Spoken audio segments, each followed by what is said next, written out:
Welcome back to the Land Bulletin podcast, where every other week we bring you experts in the field to impart their knowledge when it comes to the ranch and sporting property market, buying and selling advice, the latest best stewardship practices, as well as topics that impact landowners every day. I'm your host, Haley Murr. Let's jump in.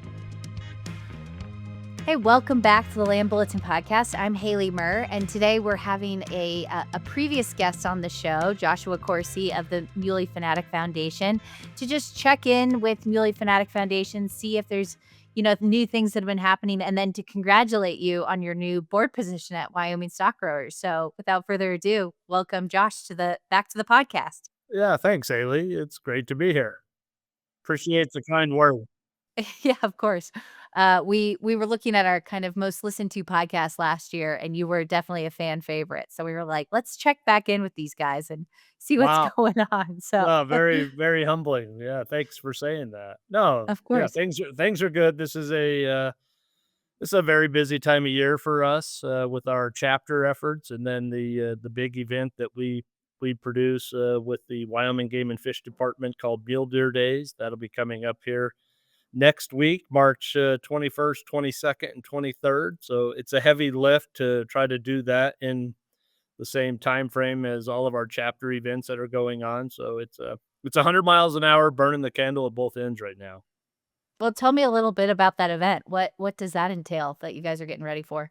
Yeah, so Mule Deer Days, this will be the third annual event of Mule Deer Days, and it was an event that really came together in visiting with our former director of Wyoming Game and Fish Department, Brian Nesvik.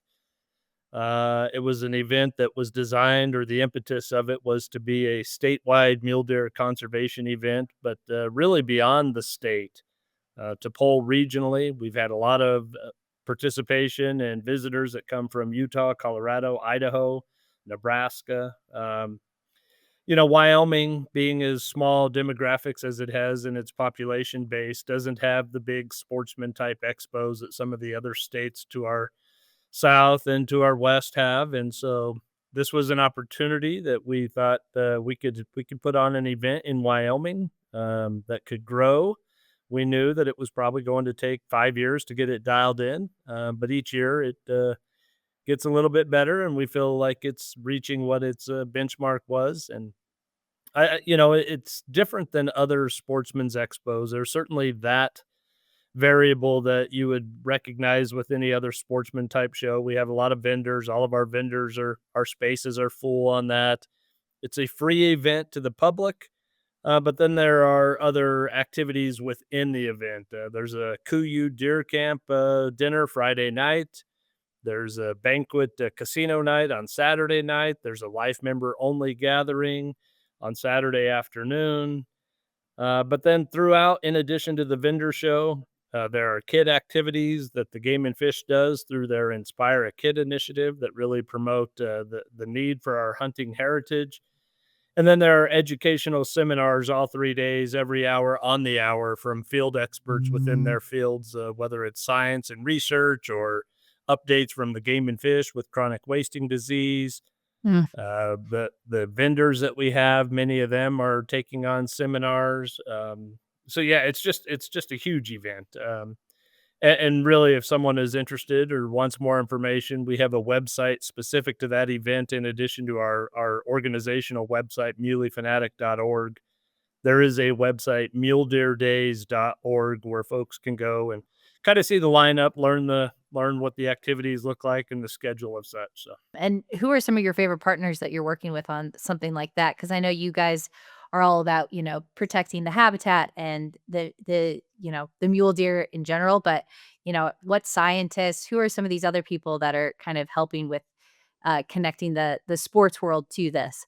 yeah. So 3 years ago, we committed a $250,000 commitment to the University of Wyoming through the Hobbs School for an MFF fellow. And we are now on our second fellow. The first fellow, Dr. Taylor Lashar, has moved on and is now a professor at Utah State University.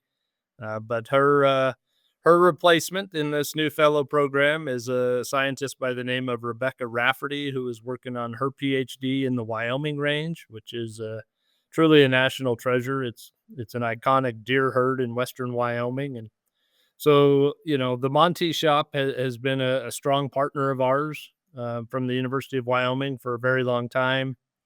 I think last time when I was on, we had mentioned the PhD project that we had launched in 2015 to really look at the competition between ungulates, both elk and deer on the landscape, and growing elk populations and declining mule deer populations. So, I mean, I all of our partners are valuable, but we have a lot invested into this effort. Science and being a strong proponent of research is certainly a staple of the operation. So I don't know if they're the favorite, but they're certainly one that I put great value with. That's great. And what do these fellows kind of go out to do? Is it a lot of kind of educational things afterward, or No, so kind of it's really very field intensive. Collaring, which involves helicopter captures and collaring of deer. Those are done twice a year. In fact, they are in the midst of their spring captures right now. They had wrapped up captures in December, and once those critters are captured, data is pulled from the collars, but then also there's a battery of tests that are done on just the size of the animal. An ultrasound is done in the field this time of year to see, what mom is carrying, if they're twins, what those sizes look like. Some aging is done, blood is drawn. I mean, there's a host of just battery of tests that are completed when we get these hands-on opportunities with these critters. And since we've talked last, have, the fellows or Muley Fanatics, have you guys seen a big change in any of the important herds? I know it takes a couple years for big changes to happen, but I know a couple winters ago it was a tough winter for a lot of mule deer. Did you guys see a big change last year Yeah. since we chatted? Yeah, I mean, it was devastating to be quite frank. That winter had a tremendous impact on our mule deer populations in western Wyoming, northwest Colorado. Um, and so, yeah, we did see a big change last year. We seen very, very great recruitment of fawns, but there's a lot less mouths on the landscape to feed. And so, having the mild winter that we've had this year is certainly going to help. It's going to take a lot of patience to see our mule deer herds recover. It's just going to take time and patience. But I think the other part of that is looking at the size of the critters going into winter and the captures in December. They were off the charts. We had never seen critters that large.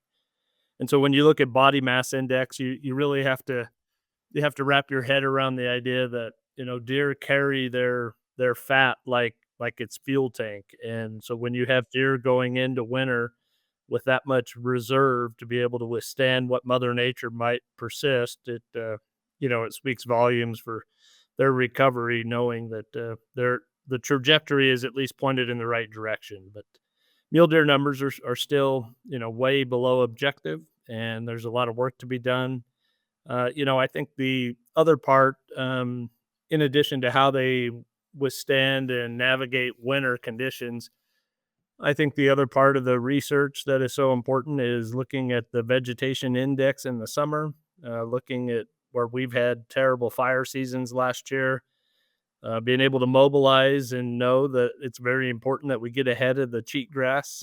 That certainly takes a toll on the landscape and habitat. And so, there's never a dull moment with the work that's being done, collecting fecal samples, looking at their nutritional objectives and what they're eating on the landscape.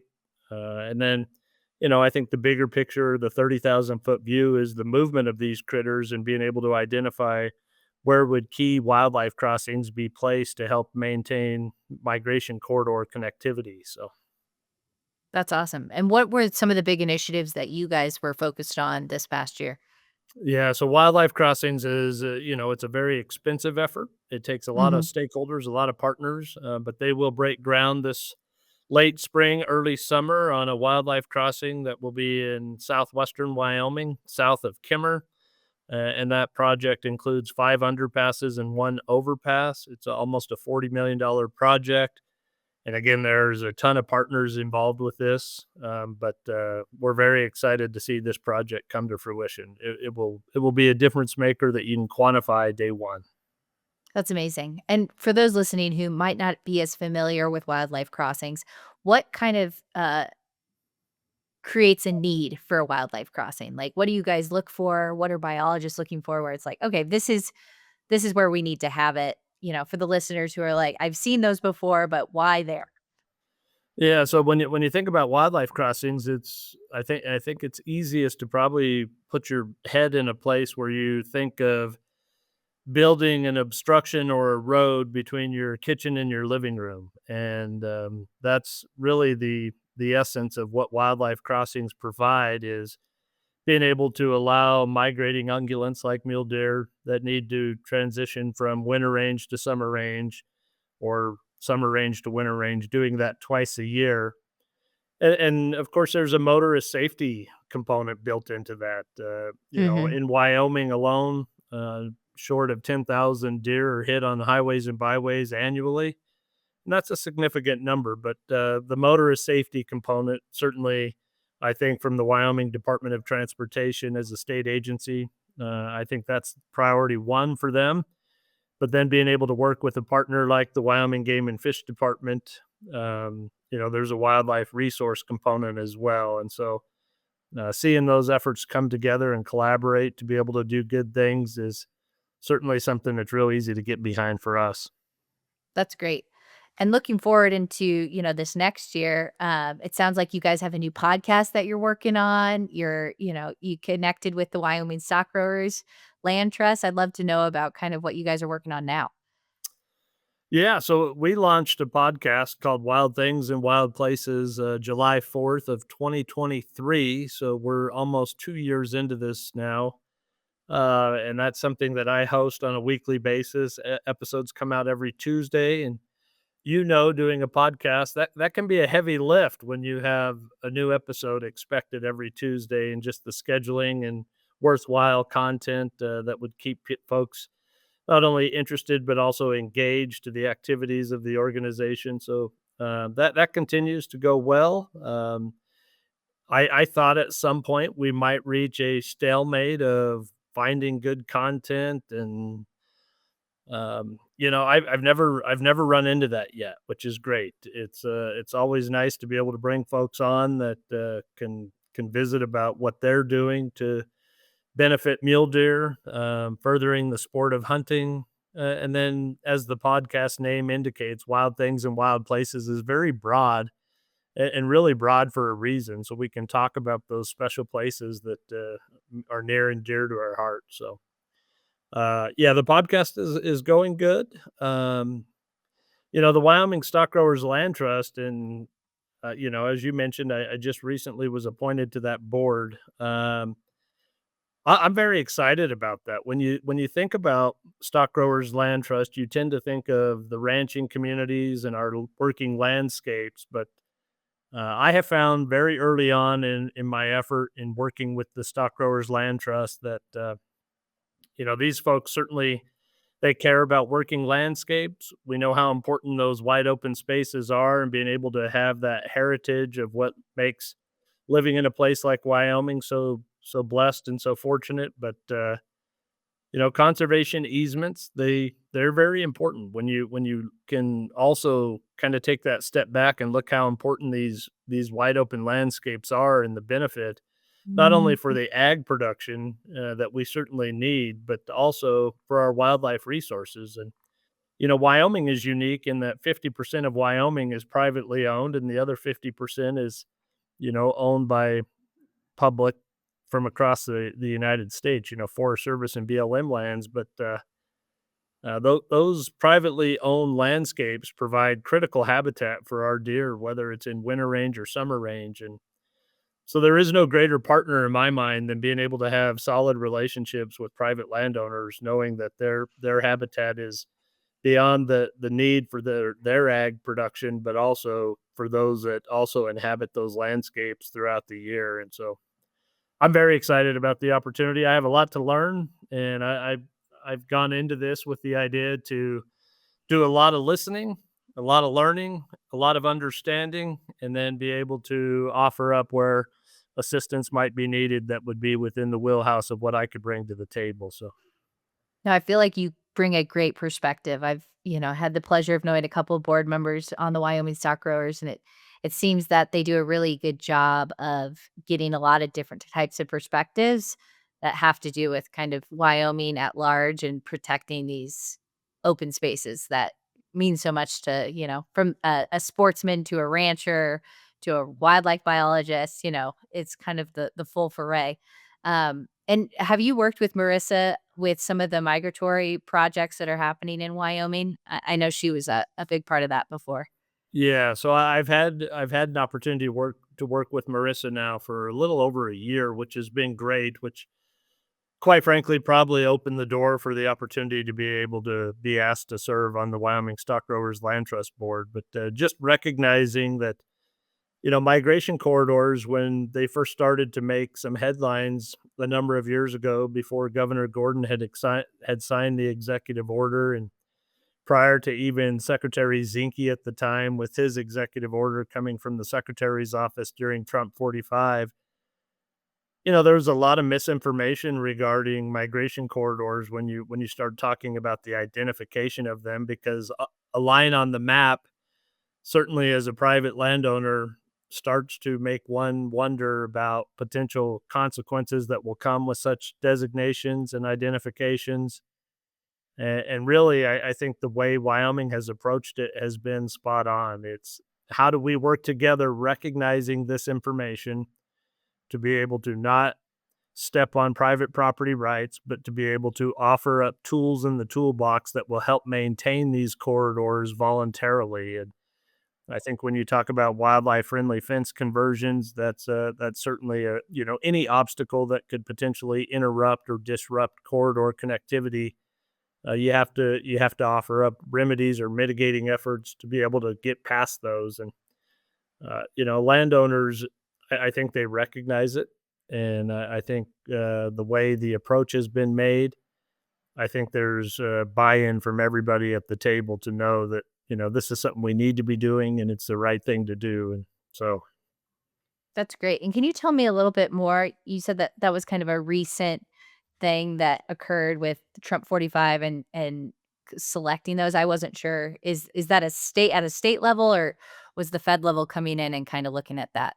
yeah, so Secretary Zinke's executive order was Executive Order 3362, and it was to look at migration corridors across the West. And Okay. so it's not just state based. The state of Wyoming took that one step further to create an executive order from the governor's office that Governor Gordon signed to identify and designate migration corridors. And there's, just been a suite of information and research that's been done over the last 12 years to really identify where those landscapes are, how these critters are utilizing those landscapes, and doing it, on a repeated basis to dial in where are these lines on a map really at. And I think that's the valued information that has helped in the identification of wildlife crossings, and being able to place them, knowing that they come at a high cost in the right place, knowing that they would work.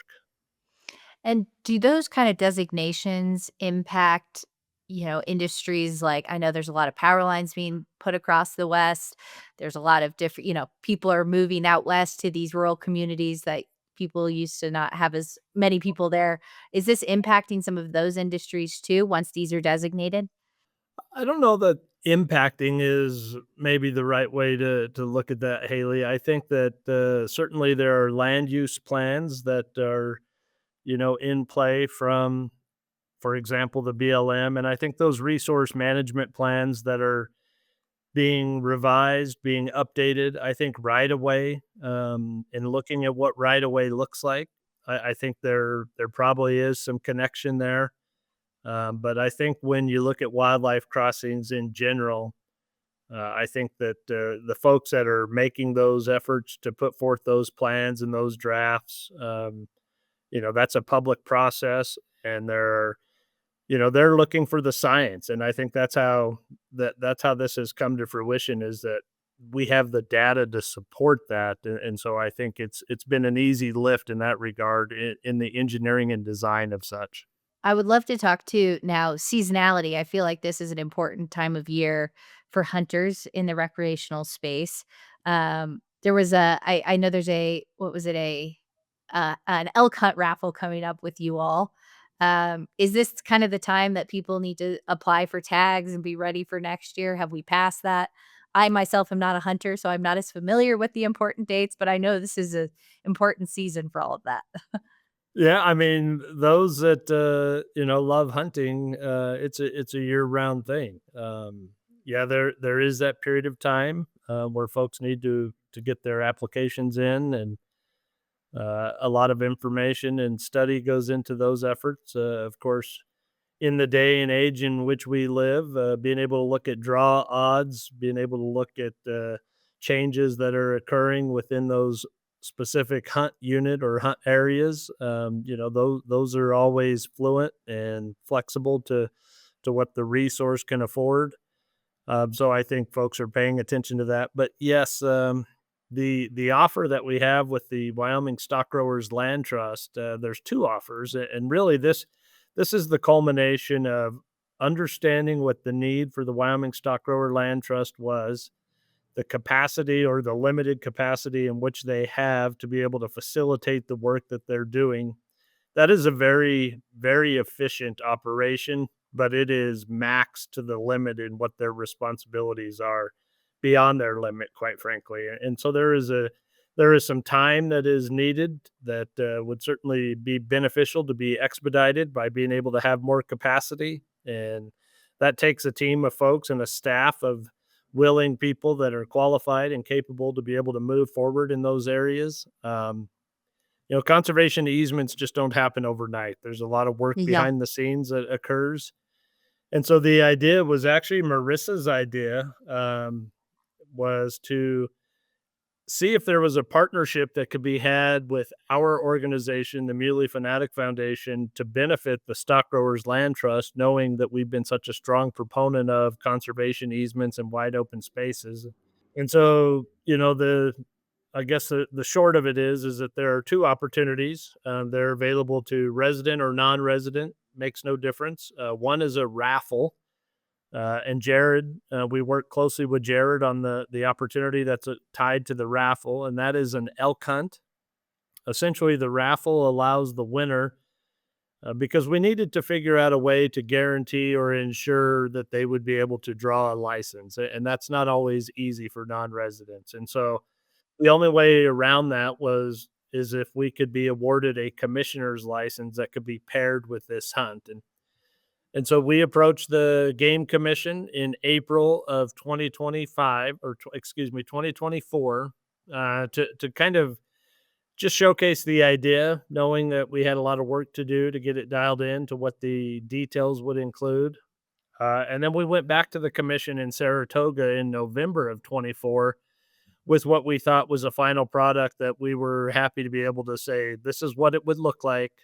Of course, the big unknown would be is if we were awarded a commissioner's license to be paired. And so we had two opportunities, one that will be a live auction item and one that is a raffle. We were awarded commissioner licenses for the effort for both of these. And a commissioner's license allows the winner of that tag to be able to pick their species, deer, elk, or antelope, and a hunt unit anywhere within the state. And so this is a little unique and a little different in that we've already paired a hunt with it. Now, it doesn't necessarily mean that the winner would be obligated to the paired hunt that comes with it, but I would think that they would want it. And Got it. we knew that going into it, that these were going to have to be pretty incredible offerings where someone would see the benefit and the extra value of having a guided hunt paired with the commissioner license. And so the one with the raffle, that Turkey Track Outfitters with Jared is going to be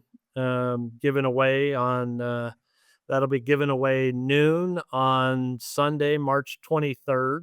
That is an elk hunt on a piece of ground in eastern Wyoming, owned by a private landowner, the USM Ranch. And it is a piece of ground that historically has not allowed public access. So it's a that in itself is pretty special in that this is an opportunity to hunt where people have not been able to hunt. And so the lucky individual of that raffle, I think, is going to have an incredible opportunity in front of them. And then The other one is probably the most renowned elk hunting outfitter operation in Wyoming, and that's with the Wagon Hound Ranch, and that'll be a Mm. live auction item that'll take place Saturday night, March 22nd, and so we're excited to see how both of them will do, and then the proceeds of those. 70% of the proceeds that those generate will go to the Wyoming Stock Growers Land Trust to be able to utilize in their efforts to move their mission forward. And then the 30% will be retained by Muley Fanatic Foundation, but we are earmarking those funds, 100% of them, to go to a conservation easement in the future that can be identified to be of great benefit for mule deer. So it's a Wow. great partnership all the way around, and we're excited. I mean, it makes so much sense to have, land conservation with these land trusts and a group like yours that's helping these migratory corridors kind of come together like this. So it's cool, and figuring out ways to raise money is part of the one of the biggest challenges that a lot of these NGOs face because it really is a difficult task. And I was wondering, just from your board's perspective, how is the funding for some of these land trusts going? I know there's been a lot of changes from a federal level with some of the funding. Have you guys experienced any of that yet, or do you get a lot of your funding sources from the state of Wyoming? No, it's a mixed bag across the board. I think right now we're in a time of a lot of uncertainty. When you look at the funding from NRCS, I mean, when you talk about federal partnerships right now, I think it's hard for anyone to know how to navigate that because there's still so many unknowns that have yet to develop. And I think where our focus really is, when you dial that down, is there value to the idea? Is there value to the effort? And if there is, and it's unequivocal, then how do you engage folks that would also find similar value and similar effort to put forth to make it happen? And so I think, if you can go into these type of efforts knowing that they provide great benefit, then failure isn't an option. It's a matter of being able to bring more people to the table. And, when you talk about funding specifically, the flavor of the day in conservation in the 21st century is collaboration. It takes many folks, and that doesn't necessarily mean hunters. Oftentimes, as a mule deer conservation group, that is certainly consumptive users of the resource, as we like to hunt.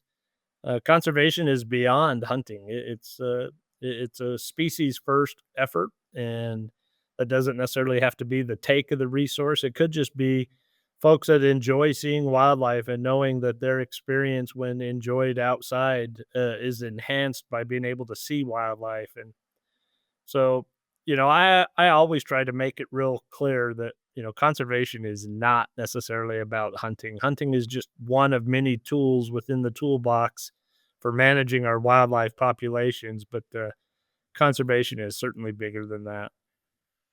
And I'd love to know, because there of the collaboration and all the things you guys are working on, what are some of the things you're most excited for, kind of looking forward, in addition to the big event you're having at the end of March? Yeah, so I mean, all of our events this time of year certainly become a priority with chapters Mhm. in multiple states. We just had an event that wrapped up in Colorado a couple of weeks ago. That was a great event. We had one in Reno the same night, which was, a juggling act for us to split the I was gonna team. say And that's a lot. but we have a chapter event that takes place at the end of this month back east in Virginia, which is uh, it's still very humbling for us, even though this is now 6 years in the making, to have a chapter in an area where mule deer don't even exist on the landscape, but that folks in those areas have been able to rally and recognize their role that they play back east in something that they value when they come out west to enjoy. So, yeah, that's very important. But we go really from February, March, and April, which is kind of our fundraising banquet season. Mule Deer Days event, of course, a big ticket item there. But we transition real quick from those activities into kind of the effort of this other very short season of being able to do projects and get money on the ground. And that's the other part of Mule Deer Days that I didn't mention, is that there is a fundraising component built into Mule Deer Days. I mentioned the two dinners: Friday night Kuyu Deer Camp, and then the Saturday night casino dinner. But there are also games and raffles. There's a 200 gun raffle, which we've had from year one, that is very well received, very popular for folks to buy a raffle ticket to be in for all 200 gun drawings. Those raffles and opportunities are designed to be able to generate revenue so that we can get those dollars on the ground. All of the things that we've talked about with raffle opportunities and the auctions, those are available all online. You don't have to be present. You don't have to attend the event. Even the auction this year, we probably have the greatest live auction lineup I've seen for our Saturday night event, and it's being hosted through a third party called onlinehuntingauctions.com. That entire live auction lineup is already on there. There's already been bids that have been occurring, which is great. The 200 gun raffle, folks can buy those tickets online and participate. You don't have to be present to win. If you win, we contact you. We have you find a federal firearms licensed dealer in your neck of the woods. We ship the firearm to them for you to complete the transfer there. So there's many ways to support these efforts without having to be physically present. And I know this time of year with the weather sometimes can be a limitation in coming to Wyoming, but fingers crossed, weather will be good next week, and And folks you can said make. it's in Rock Springs? It is, yeah. It's Okay. at the Sweetwater Okay. County Events Complex in Rock Springs. So Okay. So I'm hoping, yeah, to I-80 is going to be clear. It's going to be great. It'll be a easy to Bluebird day, use. right? Yes. Yeah, exactly. You get those a lot. And what makes Mule Deer Days so different than our chapter events is that we pick 7 volunteers from across the state to be able to, when Mule Deer Days is complete and the event has been closed out, we know what the net revenue is. Those 7 volunteers collectively review project proposals, and then they allocate those dollars to projects that benefit mule deer across Wyoming, which Wow. is pretty incredible. It's $564,000 that they've generated in the first 2 Mule Deer Days events, and so it's a significant amount of money. And I think when you talk about project dollar allocation, I think the takeaway that folks need to realize is that oftentimes, and we've seen this with this very event with Mule Deer Days, is the allocation that they make to a project might be the seed money that ultimately grows that project into 10 times the impact than what it was initially thought to. And I have 2 examples of that from last year's Mule Deer Days committee. One was a juniper removal project, and one was a cheatgrass project. But bringing other partners, including BLM and the Wyoming Wildlife Natural Resource Trust, to the table, um, the initial acreage of 240 acres that was being looked at as part of the project proposal grew to over 2,000 acres and over $2 million by bringing other partners to the table. And Wow. really, I think that goes back to collaboration is really the flavor of the day for conservation. So, yeah, we're very excited about that. I mean, even just, I know you said, this is your 3rd year, and the fact that you've already made that much money just shows how many people care about this cause that you guys are out there to help, that these mule days can, like, generate that much income for the protection and, projects like this. So that's something to be lauded. So congrats on that. Yeah, thanks, Haley. It really is. You hit it right on the head. It's a testament of the people that see the value in the work that's being done and the value that they just place on our wildlife resources and healthy habitat. So yeah, you're spot on. That's great, and I love even you mentioning the Virginia chapter. I mean, this goes the reach is wide, and we even talk about that with conservation. Even if you're not impacted in your backyard, you can still care about it and have, there's everyone has a reason that they care about these things, whether it be, my year annual trip to Wyoming where I'm either hunting or I'm just visiting with my family, that those people care about it, to people who, own outfitting businesses, to ranchers. it's cool that you've been able to tap this interest in this love of mule deer, not only in Wyoming but across the West. So really well done on that. Yeah, thanks. Our chapters, they're we have chapters in 7 states, and our model, from the beginning of our inception in 2012 was designed to be able to allow folks to make a difference where they live or where they recreate. So our chapters retain 70% of the funds that they raise in a local bank account in their local community.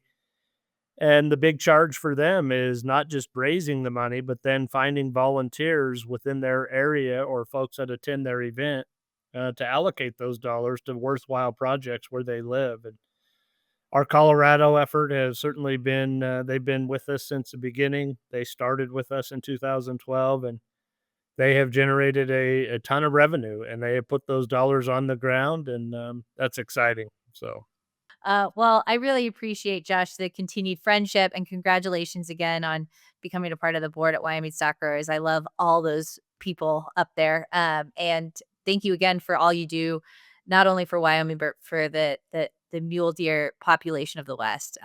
It's really awesome to have created this friendship, and good luck with everything moving forward. yeah, Haley, thanks. I would be remiss if I didn't say, I appreciate the kind words, but what I have found in doing this for this our 13th year, the care and the regard that people put on our wild places and our wild things, our greatest resource. We have tremendous natural and wildlife resources, but our greatest resources are people, and it starts with people caring. And so I'm just glad that we've been able to create a vessel that allows people's efforts to be unified to do good things, but it really starts with the people. So thanks for that. Very kind of you. Awesome. Well, we look forward to all you guys are going to do this year, and maybe we'll do another check-in next year. Okay, that sounds great. I appreciate it. Sounds good. Thanks for coming, Josh. See You you bet. next time. All right, bye-bye. Thanks for joining us today. To learn more about the ranch real estate market or our ranch marketing process, make sure to subscribe to our newsletter on our website at merranchgroup.com or give us a call at 303-623-4545. See you next time.